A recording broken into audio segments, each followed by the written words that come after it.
M B G speak کے ساتھ بلال غوری آپ کی خدمت میں حاضر ہے۔ پاکستان آرمی ایکٹ ترمیمی بل 2023 سینٹ سے منظور ہو گیا ہے۔ اگر یہ بل قانون کی شکل اختیار کر لیتا ہے تو اس کے نتیجے میں کیا تبدیلی آئے گی، اور کیا یہ بات درست ہے کہ صدر مملکت کے اختیارات میں کمی آ جائے گی، وفاقی حکومت یعنی وزیر اعظم کے اختیارات میں اضافہ ہو جائے گا اور آرمی چیف جو ہیں وہ مزید مضبوط ہو جائیں گے، مزید ان کا جو کردار ہے وہ بڑھ جائے گا۔ لیکن یہ جو بل ہے یعنی آرمی ایکٹ 1952 کا ترمیمی بل، اس کو منظور کروانے کا اصل مقصد کیا ہے، اس کا بینیفیشری کون ہے؟ کیا کہیں ایسا تو نہیں ہے کہ موجودہ D G I S I lieutenant general Nadeem Anjum جو ستمبر میں ریٹائر ہو رہے ہیں، ان کی مدت ملازمت ختم ہو رہی ہے، کیا انہیں ایکسٹینشن دینے کے لیے یہ بل جو ہے منظور کروایا گیا ہے اور یہ نیا قانون لانے کی کوشش ہو رہی ہے؟ آج کے شو میں ہم اسی حوالے سے گفتگو کریں گے۔ تو جناب، آرمی ایکٹ 1952 جس میں اس سے پہلے بھی جو ہے تحریک انصاف کے دور میں بھی ترمیم کی گئی تھی، تو اس میں اب مزید ترمیم کی جا رہی ہے اور پاکستان آرمی ایکٹ 1952 ترمیمی بل 2023 کا اسے نام دیا گیا ہے۔ سینٹ میں یعنی ایوان بالا میں وفاقی وزیر دفاع خواجہ آصف نے یہ بل پیش کیا۔ 11 صفحات پر مشتمل یہ جو بل ہے، اس میں مجموعی طور پر 18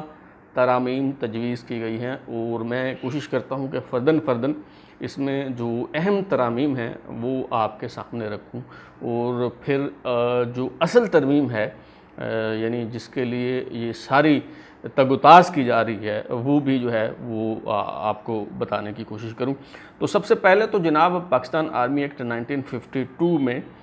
سیکشن 1A کا اضافہ تجویز کیا گیا ہے، اور اس میں کہا گیا ہے کہ صدر مملکت جو ہیں وہ افواج پاکستان میں کمیشن دیں گے، جبکہ فوج پر کمانڈ اینڈ کنٹرول جو پہلے صدر مملکت کے پاس ہوا کرتا تھا افواج پاکستان کے کمانڈر ان چیف کی حیثیت سے، وہ ان سے واپس لے کے تو وفاقی حکومت کو دے دیا گیا ہے کمانڈ اینڈ کنٹرول، جبکہ جو انتظامی اختیارات ہیں وہ آرمی چیف کے پاس ہوں گے۔ یعنی اب 3 حصوں میں اختیارات کو تقسیم کر دیا جائے گا اگر یہ بل قانون کی شکل اختیار کر لیتا ہے۔ یعنی افواج پاکستان میں کمیشن جو ہے وہ صدر مملکت کی اجازت سے ان کے نام سے جو ہے ہوگا، اور یہ علامتی سا جو ہے وہ اختیار ہوگا۔ عملاً صدر مملکت کو افواج پاکستان پہ اب کوئی اختیار جو ہے وہ حاصل نہیں رہے گا، کیونکہ کمانڈ اینڈ کنٹرول جو ہے وہ پرائم منسٹر کے پاس چلا جائے گا، اور انتظامی معاملات جو ہیں وہ آرمی چیف دیکھیں گے۔ آگے چل کے پھر اس میں وضاحت کی گئی ہے کہ کن کو افواج پاکستان میں کمیشن دیا جا سکتا ہے اور کن کو نہیں دیا جا سکتا۔ جن کے پاس دوہری شہریت ہوگی یا غیر ملکی شہریت کے حامل جو افراد ہوں گے، انہیں افواج پاکستان میں کمیشن نہیں دیا جا سکے گا۔ آگے چل کے تجویز دی گئی ہے کہ آرمی ایکٹ سیکشن 26A میں جو ہے وہ اضافہ تجویز کیا گیا ہے، اور وہ یہ ہے کہ سرکاری حیثیت میں حاصل شدہ معلومات افشا کرنے پر 5 سال قید کی سزا جو ہے وہ ہوگی، لیکن اگر ایسا آرمی چیف یا مجاز افسر کی اجازت سے کیا گیا ہے تو پھر اس کا اطلاق نہیں ہوگا اور یہ سزا جو ہے وہ نہیں ہوگی۔ اگرچہ اس سے پہلے بھی آفیشیل سیکرٹ ایکٹ جو ہے وہ موجود ہے، لیکن اب پاکستان آرمی ایکٹ میں باقاعدہ یہ شک شامل کر کے اس کو جو ہے وہ مزید سخت بنا دیا گیا ہے۔ آگے چل کے آرمی ایکٹ 1952 کی جو سیکشن 26B ہے،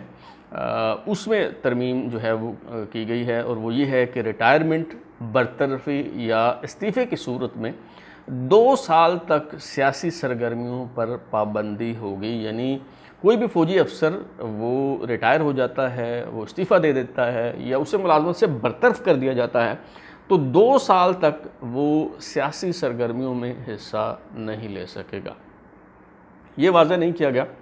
کہ کیا دوران سروس بھی سیاسی سرگرمیوں پر پابندی ہوگی یا نہیں۔ بظاہر یوں لگتا ہے کہ ریٹائرمنٹ کے بعد 2 سال کی پابندی ہے، البتہ دوران سروس آپ جتنی مرضی سیاست کریں، سیاسی بندوبست پولیٹیکل انجینئرنگ کے مرتکب ہوں، آپ پہ کسی قسم کی جو ہے وہ قدغن نہیں ہے، اور اس پہ شاید پارلیمنٹ کو کوئی اعتراض بھی نہیں ہے، کوئی اعتراض بھی جو ہے وہ نہیں ہے۔ دوران سروس جو ہے آپ سیاسی سرگرمیوں میں حصہ لے سکتے ہیں،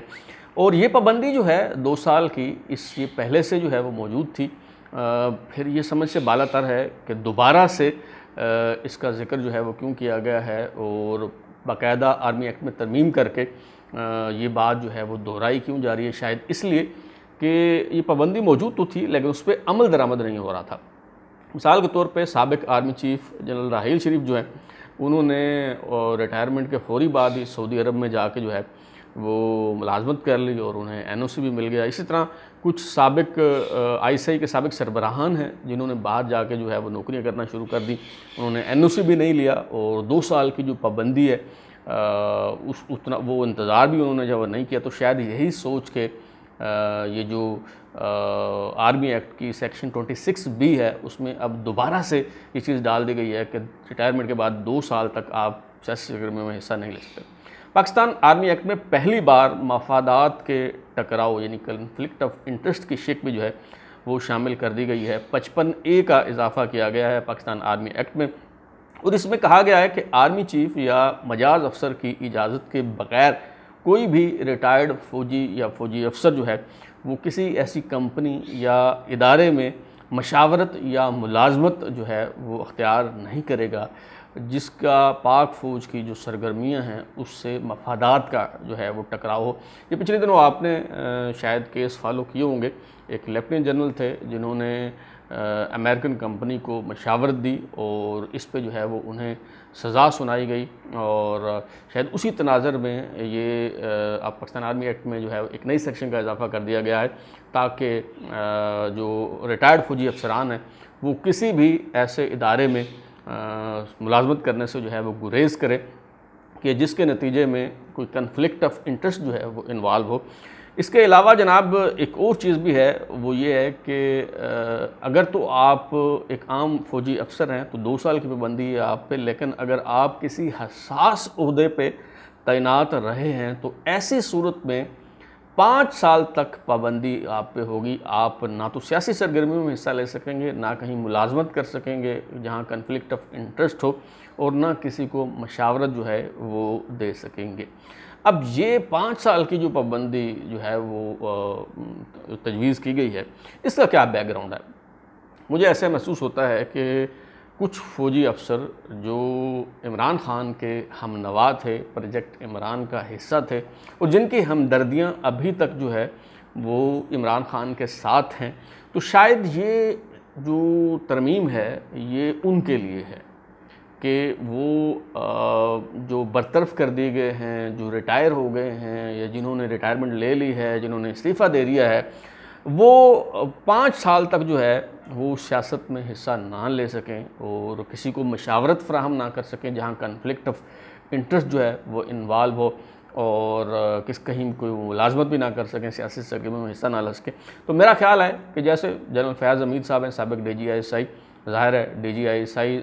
کے عہدے پہ اگر آپ متمکن رہے ہوں تو اس سے زیادہ حساس عہدہ جو ہے وہ کون ہو سکتا ہے؟ تو شاید یہ اس تناظر میں پاکستان آرمی ایکٹ میں یہ جو اضافہ کیا گیا ہے وہ اس کا سبب جو ہے وہ یہ ہے۔ اس کے علاوہ جناب یہ 55A تھا، اور 55B جو ہے وہ الیکٹرانک کرائمز کے حوالے سے جو ہے، اور اس میں کہا گیا ہے کہ اگر کوئی شخص جس پہ پاکستان آرمی ایکٹ کا اطلاق ہوتا ہے وہ کسی ایسے جرم کا ارتکاب کرتا ہے جو prevention of electronic crimes act کے تحت آتا ہے، یعنی پیکا کے تحت آتا ہے، وہ مطلب سوشل میڈیا پہ اسکینڈلائز کرتا ہے فوج کو، فوج کا مذاق اڑاتا ہے،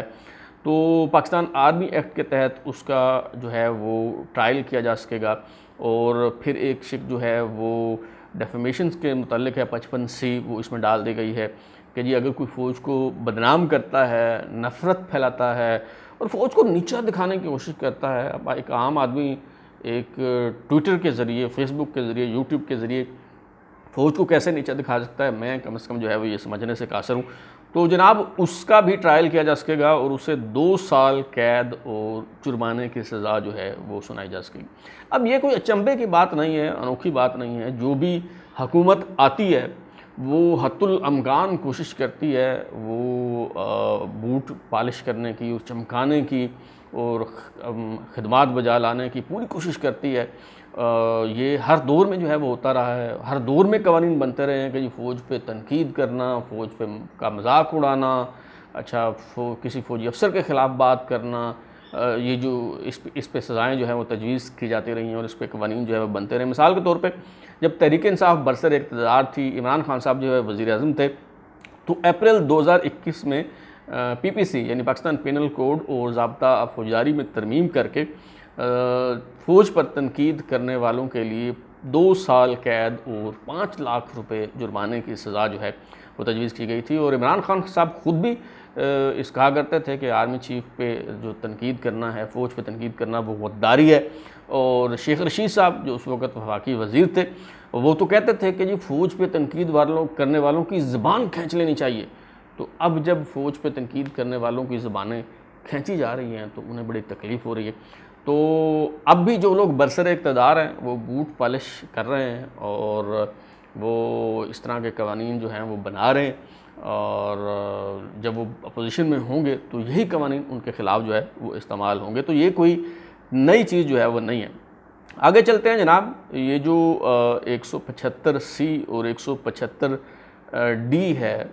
پاکستان آرمی ایکٹ کی سیکشن، اس میں جو ہے وہ ایک بڑی خطرناک قسم کی ترمیم جو ہے وہ کی گئی ہے۔ وہ کیا ہے؟ وہ یہ ہے کہ ویلفیئر ایکٹیویٹیز کے نام پہ فوج، پاکستان کی بڑی فوج نے جو کاروباری سلطنت، ایک بزنس امپائر جو ہے وہ کھڑی کی گئی ہے، اور اس کو قانونی جواز فراہم کر دیا گیا ہے کہ جی ریٹائرڈ فوجیوں، فوجی افسران، شہداء کی فیملیز کے لیے ویلفیئر کے نام پہ پاکستان آرمی یا پاکستان اس کے ساتھ جو اٹیچڈ اینٹیٹیز ہیں وہ جو بزنس کر رہی ہیں، اس کو جو ہے وہ قانونی جواز سیکشن 175D اور 175C کے ذریعے قانونی جواز اس کو فراہم کر دیا گیا۔ پہلی دفعہ پاکستان کی تاریخ میں ایسا ہوا ہے کہ پہلے فوج کاروبار تو ایک عرصے سے کر رہی ہے، لیکن اس پہ تنقید ہوتی رہی ہر دور میں، کہا جاتا رہا کہ فوج کا یہ کام نہیں ہے، لیکن یہ حکومت جو سویلین بالادستی کی علمبردار کے طور پہ حکومت میں آئی، اس نے یہ کارنامہ جو ہے وہ سر انجام دیا ہے کہ ان سرگرمیوں کو لیگلائز کر دیا گیا ہے، ویلیڈیٹ کر دیا گیا ہے، قانونی جواز جو ہے وہ فراہم کر دیا گیا ہے۔ 176C میں ایک اور ترمیم جو ہے وہ کی گئی ہے، اور وہ یہ ہے کہ آرمی چیف اگر چاہیں تو اپنے اختیارات جو ہیں وہ کسی اور افسر کو تفویض کر سکتے ہیں۔ 176D جو ہے وہ بڑی مضحکہ خیز قسم کی جو ہے وہ ترمیم ہے۔ اس میں کہا گیا کہ پاکستان آرمی ایکٹ 1952 میں یہ جو ترامیم کی جا رہی ہیں، یعنی یہ جو بل ہے ترمیمی بل 2023 کا، اس میں جو ترامیم کی جا رہی ہیں ان پر کسی بھی بنیاد پر کسی قسم کا کوئی سوال نہیں اٹھایا جائے گا، اور ان قوانین کے دیگر قوانین پر اوور رائڈنگ اثرات ہوں گے۔ یعنی ایک تو یہ ہے کہ اب سوال اٹھانے پہ پابندی عائد کر دی گئی ہے، یہ جو قوانین ہیں ان پہ کسی قسم کا کوئی سوال نہیں اٹھایا جا سکے گا۔ دوسرا یہ ہے اوور رائڈنگ اثرات ہوں گے، یعنی اگر پہلے سے کوئی قانون موجود ہے اور یہ جو نئی ترامیم کی گئی ہیں اگر یہ اس سے متصادم ہوں تو ان ترامیم کو فوقیت حاصل ہوگی، اوور رائڈ جو ہے وہ کر دیا جائے گا، وہ پہلے والے جو قوانین ہیں وہ غیر مؤثر ہو جائیں گے اور یہی جو ترمیم ہے اس کو جو ہے وہ فوقیت دی جائے گی۔ تو یہ بڑی خطرناک اور بڑی مضحکہ خیز قسم کی جو ہے وہ ترمیم کی گئی ہے۔ لیکن جیسا میں نے شروع میں کہا کہ کل 18 ترامیم تجویز کی گئی تھیں، اور اس میں سب سے جو خاص ترمیم ہے اس کا ذکر اب میں آخر میں کرنے لگا ہوں، اور جس سے آپ کو اندازہ ہوگا کہ اس ترمیم کا، ان پاکستان آرمی ایکٹ میں یہ جو ترامیم کی جا رہی ہیں اس کا بینیفیشری کون ہے اور ان کا اصل مقصد جو ہے وہ کیا ہے۔ پاکستان آرمی ایکٹ 1952 کی سیکشن 18 میں ایک ترمیم تجویز کی گئی ہے، اور اس میں کہا گیا ہے کہ غیر معمولی حالات میں جنگ کے خطرے کے پیش نظر آرمی چیف کی سفارش پر کسی بھی فوجی افسر کی خدمات کو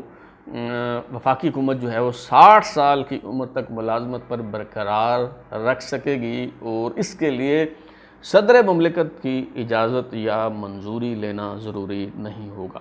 اس سے پہلے بھی وفاقی حکومت کے پاس یہ اختیار موجود تھا اور اب اس اختیار کو مزید مستحکم جو ہے وہ کر دیا گیا ہے، اور یہ جو آرمی ایکٹ کی سیکشن 18 میں ترمیم یہ جو تجویز کی گئی ہے اس سے معلوم ہوتا ہے کہ یہ سب کچھ اس لیے کیا جا رہا ہے کہ ISI کے director general lieutenant general Nadeem Anjum, جن کی مدت ملازمت ستمبر 2023 میں ختم ہو رہی ہے، ان کو ایکسٹینشن دی جا سکے، مدت ملازمت میں جو ہے وہ توسیع کی جا سکے۔ میری معلومات جو ہیں وہ یہی ہیں، اور ابھی تک جو ہے وہ میں اپنی اس بات پہ قائم ہوں کہ DG ISI lieutenant general Nadeem Anjum کو مدت ملازمت میں توسیع جو ہے وہ نہیں دی جا رہی، اور لیکن بالفرض محال اگر شہباز شریف صاحب جو ہیں وہ جاتے جاتے اپنے منہ پر یہ کالک مل لیتے ہیں اور اپنی پارٹی، اپنے قائد میاں نواز شریف اور اپنے اتحادیوں کے سر پہ بدنامی کا یہ ٹوکرا جو ہے وہ رکھ کے چلے جاتے ہیں، تو یہ بہت ہی افسوسناک ہوگا، اور ان کا جو بیانیہ ہے اس کو اس سے زیادہ ذوف نہیں پہنچایا جا سکتا جتنا کہ یہ ایکسٹینشن جو ہے وہ انہیں نقصان پہنچائے گی۔ اور سینٹ میں سینیٹر رضا ربانی صاحب نے بجا طور پر یہ کہا ہے کہ یہ پارلیمان کی تاریخ کا سیاہ دن ہے، اور افسوسناک بات یہ ہے کہ اب یہ جو اس طرح کے سیاہ دن ہیں وہ ہمارا مقدر بن چلے ہیں، نہ تو یہ پہلا سیاہ دن ہے اور نہ یہ آخری تاریخ دن ہے، اب شاید یہ جو سیاہ ایام ہیں یہ ہمارا جو ہے وہ مقدر ہو چلے ہیں، اور اس طرح کی بہت سی چیزیں جو ہے وہ اب آپ کو دیکھنے میں ملیں گی۔ جہاں تک DG ISI lieutenant general Nadeem Anjum کی مدت ملازمت میں توسیع کا سوال ہے، آپ کو اندازہ ہوگا کہ 12 اگست 2023 کو موجودہ حکومت کی جو مدت ہے وہ ختم ہو رہی ہے، اور ستمبر میں مدت ملازمت ختم ہو رہی ہے DG ISI کی۔ تو اگر یہ 2-3 دن پہلے قومی اسمبلی تحلیل کی جاتی ہے اور یہ حکومت جو ہے وہ گھر چلی جاتی ہے، تو ممکن ہے کہ یہ معاملہ جو ہے نگران حکومت پہ چھوڑ دیا جائے تاکہ سانپ بھی مر جائے اور لاٹھی بھی جو ہے وہ نہ ٹوٹے، یعنی اس کا الزام بھی موجودہ حکومت کے سر پہ نہ آئے، اور اس طرح کی پاکستان آرمی ایکٹ میں ترمیم کر کے اسے قانون کی شکل دے دی جائے تاکہ نگران حکومت میں جو ہے وہ DG ISI کو ایکسٹینشن جو ہے وہ دے دی جائے۔ لیکن نگران حکومت کے پاس ایک بڑا محدود سا جو ہے وہ مینڈیٹ ہوتا ہے، تو وہ کیا نگران حکومت جو ہے وہ ایکسٹینشن دے سکے گی DG ISI کو، یہ ایک بہت بڑا سوالیہ نشان ہے۔ لیکن جس طرح سے پنجاب کی اور خیبر پختونخوا کی نگران حکومتیں چل رہی ہیں اور اس میں کس حد تک قانون کو خاطر میں لایا جا رہا ہے وہ آپ کو جو ہے وہ اندازہ ہی ہے، تو اگر یہ معاملہ نگران حکومت پہ ڈال دیا جاتا ہے اور نگران حکومت DG ISI کو توسیع دے دی جاتی ہے تو ہرگز یہ اچنبے کی بات نہیں ہوگی۔ اب تک کے لیے اتنا ہی، بلال لودھی کو اجازت دیجیے، پھر ملاقات ہوگی۔ اگر آپ کو ہمارا شو پسند آیا تو اسے لائک کریں، کامنٹ کریں، شیئر کریں، اور ہمارا چینل سبسکرائب کرنے کے بعد بیل آئکن یعنی گھنٹی ضرور دبائیں تاکہ آپ کو نئی ویڈیوز کی نوٹیفیکیشن ملتے رہیں۔ بہت شکریہ۔